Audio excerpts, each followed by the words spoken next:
የዩቲዩብ የስኬት ሚስጥሮችን በዝርዝር የያዘው የአቤል ብርሃኑ የወይኗ ልጅ አዲስ መጽሐፍ በገበያ ላይ ዋለ። ዩቲዩብ ለመጀመር በአጭር ጊዜ ስኬትን ለመቀዳጀት አስበዋል? ዩቲዩብ ጀምረው ሚስጥሮቹ አልገባ ብለውታል? እንግዲያውስ አዲሱ በዩቲዩብ 2 የወርቅ 3 የብር ሽልማቶችን ያገኘው የአቤል ብርሃኑ የወይኗ ልጅ የዩቲዩብ ሚስጥሮች መጽሐፍ በዝርዝር ሁሉንም ያብራራሉታል። ዛሬውኑ ገዝተው ህልሞን የሚያደርጉበትን የዩቲዩብ የስኬት መንገድ ይጀምሩ። በውጭ ሀገራት ለምትገኙ ከአማዞን ላይ ብታዙ በቀናት ውስጥ ደጁ ይደርሳል። የአማዞን ሊንኩን እዚህ ቪዲዮ ኮሜንት ላይ ያገኙታል። በሀገር ውስጥ ለምትገኙ በ0949 13 0000 ቴሌግራም ላይ ይዘዙ። ካሉበት ቦታ እናደርሳለን። የዩቲዩብ ሚስጥሮች ዘመኑ ጋር ተፈላጊ መጽሐፍ።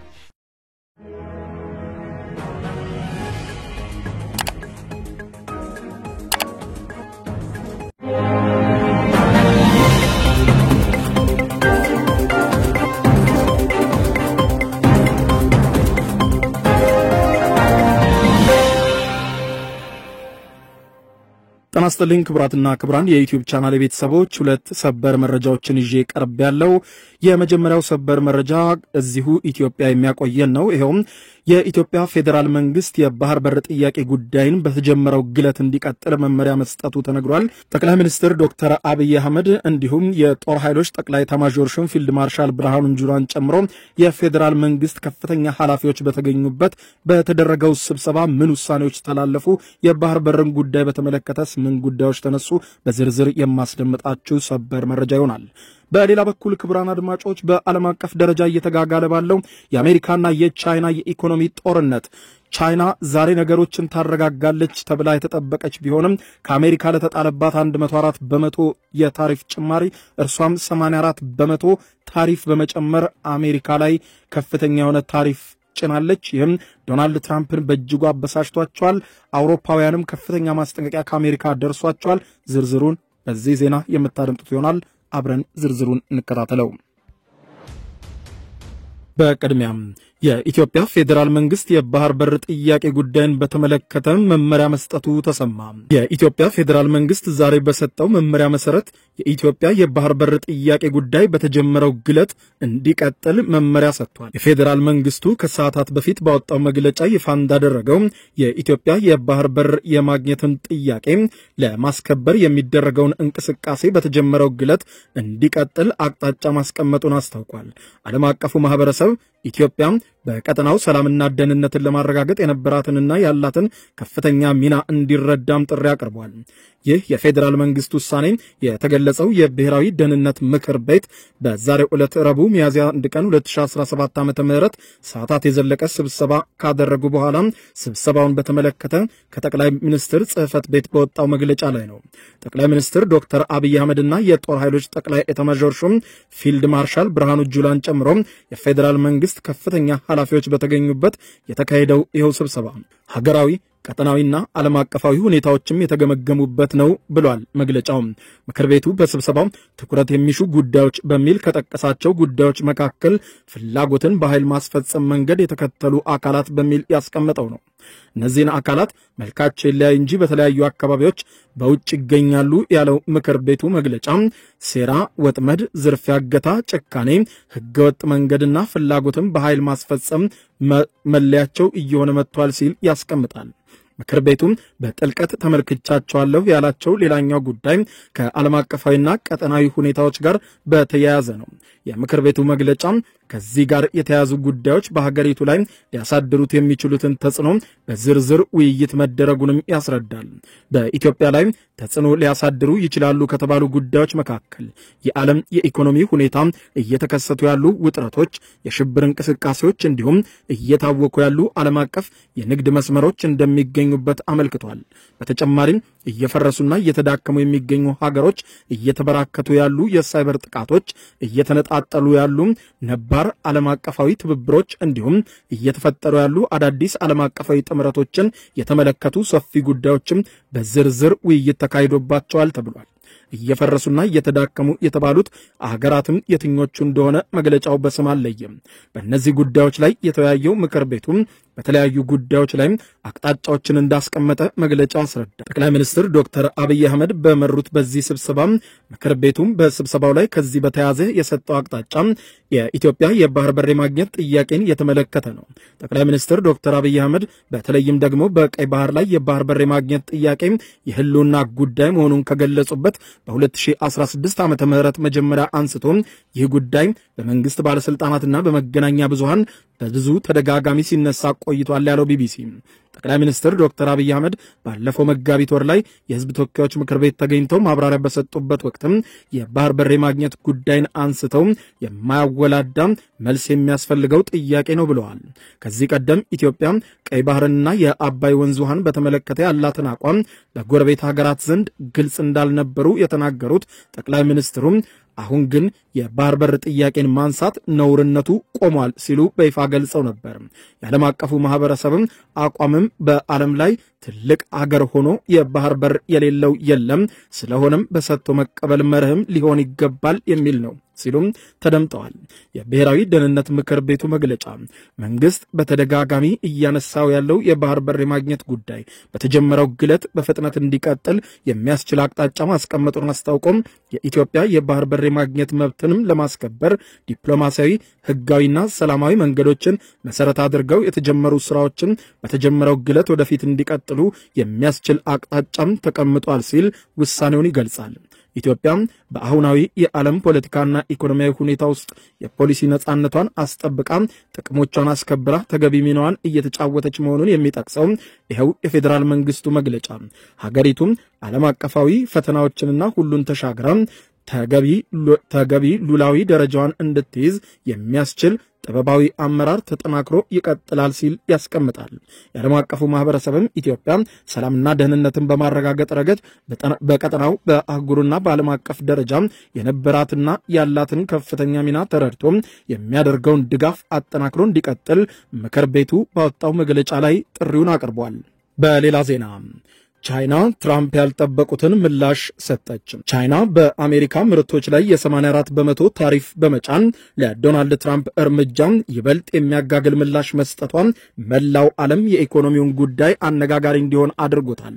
የአሜሪካው ፕሬዝደንት ዶናልድ ትራምፕ ዛሬ ረቡዕ መጋቢት 24 ቀን 2017 ዓ.ም ይፋ ያደረጉት የታሪፍ ጭማሪን ተከትሎ ቻይና ከአሜሪካ በሚገቡ ምርቶች ላይ የ84 በመቶ ታሪፍ መጣሏን ይፋ አድርጋለች። ቻይና እዚህ ውሳኔ ላይ የደረስኩት ትራምፕ ባስፈራሩት መሰረት በቻይና ላይ ታሪፍን እጥፍ በማድረግ ወደ 104 በመቶ ከፍ ማድረጋቸውን ተከትሎ ነው ብላለች። ይህ የንግድ ጦርነት እየተጋጋለ ሄዶ የኢኮኖሚ ድቀት ያስከትላል የሚል ከባድ ስጋት እየተፈጠረ ቢሆንም በፖለቲከኞቹ ዘንድ ግን የታሪፉ መጣጣል ቀጥሏል። የቻይና የውጭ ጉዳይ ሚኒስትር ሀገሪቱ የትራምፕን ታሪፍ በመቃወም እስከ መጨረሻው ለመዋጋት መገደዷንና የዋይት ሃውስ የጉልበተኞች አካሄድን መርጧል፣ እኛ ደግሞ ለዚያ እንበረከክም ብላለች። ቻይና ቀደም ሲል 34 በመቶ የነበረውን የታሪፍ መጠን ከፍ በማድረግ 84 በመቶ በአሜሪካ ላይ ጭናለች። ከነገ ጀምሮ 12 የአሜሪካ ኩባንያዎች ወደ ውጪ ሲልኩም ቁጥጥር ከሚደረግባቸው ተቋማት ዝርዝር ውስጥ ይካተታሉ ብላለች ቻይና ባወጣችው መግለጫ። በዚህ ዝርዝር ውስጥ የሚገኙት ኩባንያዎች ምርታቸውን ከሀገር ለማስወጣት የኤክስፖርት ፈቃድ ሊጠይቁ የሚችሉ ተብለው የተለዩ ናቸው። የሰው ሰራሽ አስተውሎት ኩባንያዎችን ጨምሮ 6 የአሜሪካ ኩባንያዎች ወደማይታመኑ ኩባንያዎች ዝርዝር ውስጥ እንዲገቡ ማድረጓንም ቻይና አስታውቃለች። በዚህ ዝርዝር ውስጥ የሚገቡት ኩባንያዎች ቻይና ውስጥ እንደ ልብ ለመስራት የማይችሉ ከመሆኑም በላይ እገዳና ቅጣትም ሊተላለፍባቸው ይችላልም ተብሏል። ቻይና እንዳለችው ካልቪን ክሌይን እና ቶሚ የመሳሰሉ ልብሶችን የሚያመርተው ፒቪኤች የተባለውን ተቋም ቀደም ብላ በዚህ ዝርዝር ውስጥ ማካተቷም ተዘግቧል። ቻይና አስቀድማ የአሜሪካ ዓለም አቀፍ የንግድ ሕጎችን እየጣሰች ነው በማለት ቅሬታውን ለንግድ ድርጅት አቅርባለች። ቻይና ውሳኔዋን ይፋ ካደረገች በኋላ ትራምፕ በሰጡት የመጀመሪያ አስተያየታቸው አሁን አሜሪካ ፋብሪካዎቻቸውን ለማዛወር ታላቅ ጊዜ እንደሆነ ለንግድ ድርጅቶች ተናግረዋል። የአሜሪካ የግምጃ ቤት ኃላፊ ስኮት ቤሴንት በበኩላቸው ከቻይና ጋር ጠንካራ ትብብር ማድረግ አስከፊ መዘዝ እንደሚያስከትል ለአሜሪካ አጋሮች ማስጠንቀቂያ ገልጸዋል። ትራምፕ በ24 ሰዓት ውስጥ ቻይና የታሪፍ ግግዷን በአሜሪካ ላይ የማታነሳ ከሆነ ተጨማሪ ታሪፍ እጥላለሁ ብለው በዛቱት መሰረት ተጨማሪ ታሪፉን በቻይና ላይ ጥለው 104 በመቶ ታሪፍ በቻይና ላይ ከጣሉ በኋላ ቻይና በምላሹ 84 በመቶ ታሪፍ በመጣል ነው ነገሩን እንዲጋጋል ያደረገችው ተብሏል። የስፔን ኢኮኖሚ ሚኒስትር ባሳለፍነው ሰኞ ዕለት ቻይና ለሀገራቸውና ለሌሎችም የአውሮፓ ሀገራት ወሳኝ ስትራቴጂካዊ አጋር ልትሆን እንደምትችል መጠቆማቸው ይታወሳል። በአሜሪካ በዋሽንግተን ዲሲ በተካሄደው የመሪዎች ጉባኤ ላይ ንግግር ያደረጉት ቢሰንት ግን ከቻይና ጋር የበለጠ መወዳጀት ማለት የራስን ጉሮሮ እንደማቋረጥ ነው ብለዋል። አሜሪካ ለአውሮፓውያን በሰጠችው ቀጠን ያለ ትዕዛዝ ማን ላይ እንደተደገፋችሁ ልታውቁ ይገባል። ድጋፋችሁ እኛ አሜሪካ ላይ ነው። ከቻይና ጋር አንዳች ህገወጥ ግንኙነት ብትጀምሩ የራሳችሁን ጉሮሮ ራሳችሁን እንደማነቅ ቆጥራችሁ እዚያው ላይ ግቡበት ብለዋል። አውሮፓውያንን አሜሪካ ስታስጠነቅቅ ቢንሰንት ቀደም ሲል ከፎክስ ቢዝነስ ኔትወርክ ጋር ባደረጉት ቃለ ምልልስ ደግሞ ቻይና በአሜሪካ ምርቶች ላይ 84 በመቶ ታሪፍ ለመጣል መወሰኗን አሳዛኝ ወይም የማትወጣው ግዳይ ውስጥ እየገባች ነው ቻይና ብለዋል። ቻይና ከምትገዛው በላይ ለአሜሪካ የምትሸጠው እንደሚበልጥ በመግለጽ በዚህ በኩል የበላይነት የላትም፣ ስለዚህም ታሪፋቸውን ከፍ ማድረግ ይችላሉ ግን ምን ያገኛሉ እሱን ቆይተን እናየዋለን ብለዋል። ይበንዲህ እንዳለ ታዲያ በተጋጋለው የንግድ ጦርነት ላይ ኑሮን ወደ ከፋ ዘቅ የሚከት የታሪፍ መጫጫኑ ሲቀጥል የአውሮፓ ህብረትም እንዲሁ ከአሜሪካ በሚገቡ ምርቶች ላይ በአሜሪካ ላይ ታሪፍ ለመጫን ድምጽ ሰጥቷል። የህብረቱ ኮሚሽን እንዳስታወቀው ከሆነ አባል ሀገራቱ ከአሜሪካ በሚገቡ ምርቶች ላይ ታሪፍ ለመጨመር የቀረበውን ሐሳብ በድምጽ ብልጫ እንዳጸደቀው ተገልጿል። አዲሱ ታሪፍ ከሳምንት በኋላ ተግባራዊ እንደሚደረግም ታውቋል። የአውሮፓ ህብረት የአሜሪካን ታሪፍ ፍትሃዊ ያልሆነና ጎጂ በማለት አስቀምጦታል። ይህም በሁለቱም ወገኖችና በዓለም ኢኮኖሚ ላይ ጉድቀት የሚያስከትል ጉዳት የሚያመጣ ሲል ኮሚሽኑ በመግለጫው አስቀምጦታል። የአውሮፓ ህብረት ከአሜሪካ ጋር የተመጣጠነና ሁለንተናዊ ጥቅም ያለው ድርድር ማድረግ ቀዳሚ ምርጫው አድርጎ ነበር ሲልም አክሏል። ወደ 60 የሚጠጉ ሀገራት ላይ የተጣለው ቀረጥ ዛሬ ተግባራዊ ከመሆኑ በፊት ትራምፕ በሰጡት አስተያየት ብዙ ሀገራት ስምምነት ለማድረግ እየጣሩ ነው ብለው ነበር። እውነቴን ነው የምላችሁ እነዚህ ሀገራት እየደወሉ ጭራቸውን በመቁላት ላይ ናቸው በማለት ቃል በቃል ይህንን ተጠቅመው ተናግረው ነበር። የቻይናን ውሳኔ ተከትሎ የአውሮፓ የአክሲዮን ገበያ ይበልጡኑ ማሽቆልቆሉ ተነግሯል። ከቀናት በፊት ፕሬዚደንት ዶናልድ ትራምፕ ኢትዮጵያን ጨምሮ 100 ገደማ የሚሆኑ የዓለም ሀገራት ላይ አሜሪካ በሚልኳቸው ሸቀጦች ላይ ታሪፍ ጥለዋል። ታሪፉ በመላው ዓለም አሁንም አነጋጋሪ የሆነ ሲሆን በተለይም ደግሞ በቻይናና በአሜሪካ መካከል ያለው የታሪፍ መጫጫን ከፍተኛ ሁኔታ የደረሰ ሲሆን በታሪክ ታይቶ በማይታወቅ ሁኔታ በሚባል ደረጃ የዓለም የአክሲዮን ደረጃ በእጅጉ ያሽቆለቆለ ሲሆን ከ10 ትሪሊዮን ዶላር በላይ ከስቶክ ገበያዎች ላይ ሙልጭ ብሎ መጥፋቱ በርካታ የኢኮኖሚ ባለሙያዎችን አስደንግጧል። ክቡራን አድማጮች ለሰዓቱ ብታረምጧቸው መልካም ናቸው ያልኳቸው አጫጭር መረጃዎች የሰማችኋቸው ናቸው። ከሰዓታት በኋላ በሌላ መረጃ ተመልሰን እስከምንገናኝ በያለንበት የዓለም ዳር ቸር እንቆይ።